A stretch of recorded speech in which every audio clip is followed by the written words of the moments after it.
Assalamualaikum warahmatullahi wabarakatuh. Halo semuanya, kembali lagi bersama saya Faisal Adi di Telerik Study Club. Dan saat ini kita sedang berada di video kedua dari seri pertama ini. Nah, kali ini kita akan membahas tentang data bilangan, kemudian operasi aritmetika dan juga operasi penugasan. Untuk teman-teman yang ingin memulai programming, silahkan pilih kode editor favorit teman-teman masing-masing. Dan saat ini saya menggunakan Jupyter Notebook dari Anaconda. Oke, kita langsung bahas saja ya tentang data bilangan, operasi aritmetika, dan operasi penugasan. Nah, data bilangan. Data bilangan di Python itu umumnya ada dua. Ada yang disebut dengan integer, data integer, dan ada juga disebut dengan data float.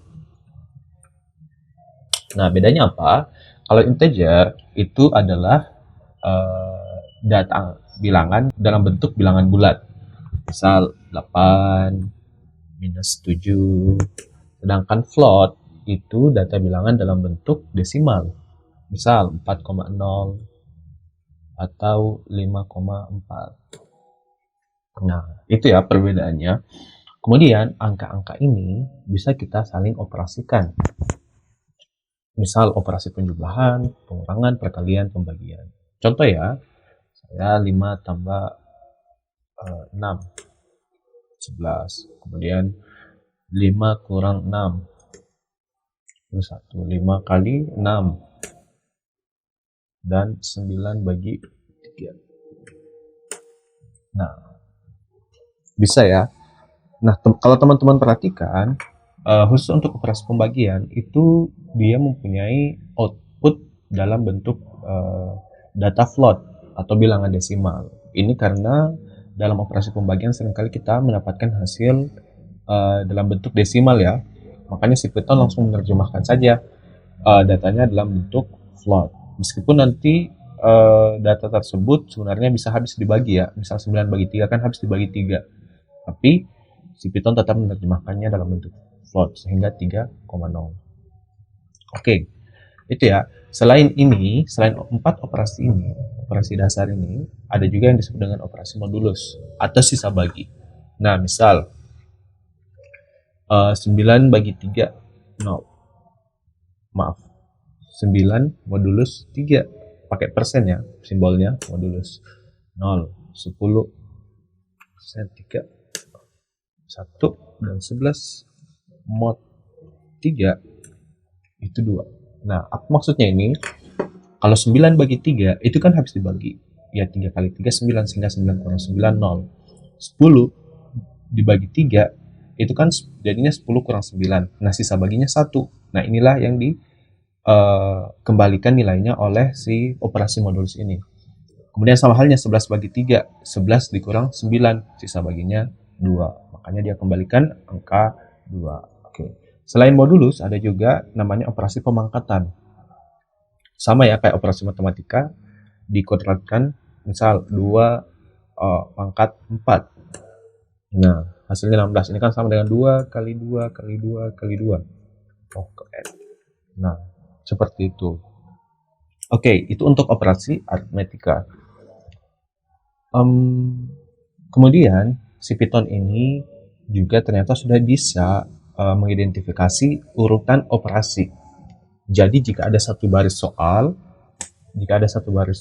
yang terdiri atas beberapa operasi, si Python ini sudah bisa mengidentifikasi operasi mana yang harus dikerjakan duluan berdasarkan urutan operasinya dari yang paling tinggi urutan operasinya sampai yang paling rendah, atau yang paling penting untuk dikerjakan sampai yang paling kurang penting, seperti itu. Bukan kurang penting juga sih, apa ya bahasanya? Ya, istilahnya gitulah. Nah, misal ya, 2 ditambah 4 dikali 5. Nah, hasilnya 22. Kenapa 22? Karena si Python mengalihkan dulu operasinya. 4 dikali 5. Ya, melakukan operasi perkalian dulu, baru ditambah dengan 2. Jadi bukan 2 tambah 4 dikali 5. Oke, misal ini 3 operasi ya. 2 ditambah 4 di pangkat 2 dikali 5. Nah, berapa coba? Maaf, dikali 2 aja lah. Berapa coba? Hasilnya adalah 34. Jadi, si Python akan melakukan operasi pangkat dulu, 4 pangkat 2. Hasilnya 16. Kemudian dikalikan dengan 2. Hasilnya 32. Nah, 32 ditambah 2 itu hasilnya adalah 34. Nah, jika misalnya teman-teman ingin melakukan operasi, misal di soal ini ya, ingin melakukan operasi, saya ingin operasi penjumlahan dulu.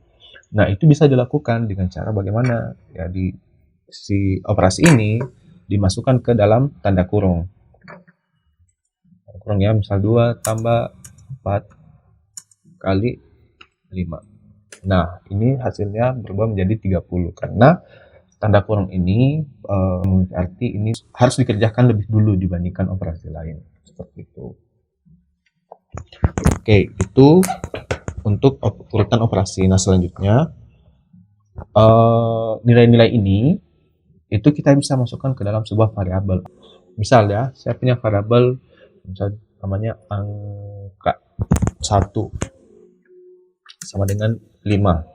Nah, ketika saya panggil angka 1, yang keluar adalah 5. Jadi saya sudah menyimpan di dalam memori angka 1 ini sebuah nilai yang jumlahnya 5. Oke. Nah, dalam membuat variabel ada ketentuannya. Yang pertama itu variabel tidak bisa ditulis dengan simbol ya.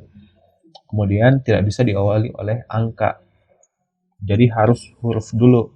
Jadi saya tidak bisa tulis variabel A1 angka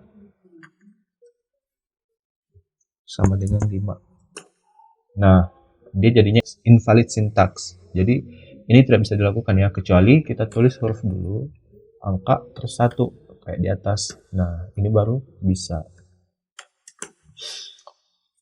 Oke, itu ya. Terus karena ini sudah disimpan ke dalam sebuah variabel, jadi variabel ini kita bisa operasikan.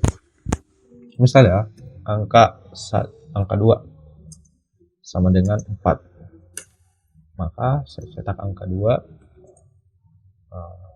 Kemudian saya coba operasikan angka 1 ditambah angka 2. Nah, jadinya 9 ya. 5 tambah 4, 9. Angka 1 dikali angka 2. Nah, hasilnya 20. Oke. Itu ya. Nah, kemudian teman-teman perhatikan, pada saat kita membuat variabel, kita itu menyuruh Python untuk memasukkan nilai 5 ke dalam variabel yang namanya angka 1. Nah, supaya si Python mengerti bahwa kita memasukkan nilainya ini, kita memberikan perintah. Nah, perintah ini dilakukan oleh si operasi yang namanya operasi penugasan. Salah satunya itu yaitu operasi pengisian. Atau dalam hal ini tanda sama dengan ya. Nah, jadi si Python itu bisa mengerti, dia bisa mengisi nilai 5 ini ke dalam variabel angka 1 kan sudah diperintahkan. Nah, misal nih angka 1 itu saya mau assign, saya mau isi dengan sebuah nilai baru, tetapi dengan mengoperasikan nilai pada variabelnya. Misalnya saya mau isi nilai angka 1 dengan nilai angka 1 ditambah angka 2. Nah, sehingga nilai angka 1 itu berubah jadi 9. Jadi bukan 5 lagi ya, tapi sudah jadi 9 karena kita sudah operasikan nilainya jadi angka 2, dan angka 1 ini akan menimpa variabel yang kita sudah definisikan sebelumnya, sehingga nilainya bukan lagi 5 tetapi jadi 9. Oke.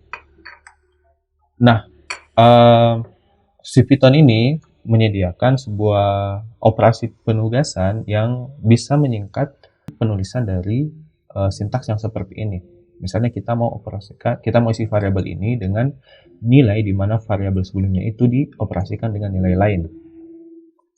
Misal angka 1 ini saya mau rubah lagi, angka 1 itu saya mau rubah. Jadi angka 1 dikurang 7, maka angka 1 itu nilainya 2. Nah, ini bisa lebih sederhana lagi penulisannya. Dengan bagaimana? Caranya itu dengan misal angka 1 plus sama dengan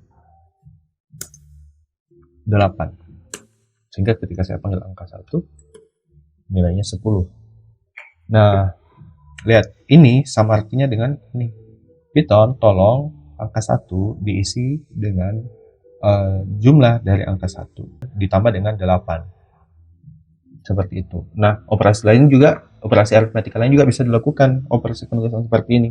Misal, angka 1 kurang sama dengan 5. Maka angka 1 jadi 5. Kemudian angka 1 kali sama dengan 2. Maka angka 1 lainnya 10. Kemudian angka 1 bagi sama dengan 5. Maka angka 1 nilainya 2,0. Kita lihat ya, flat.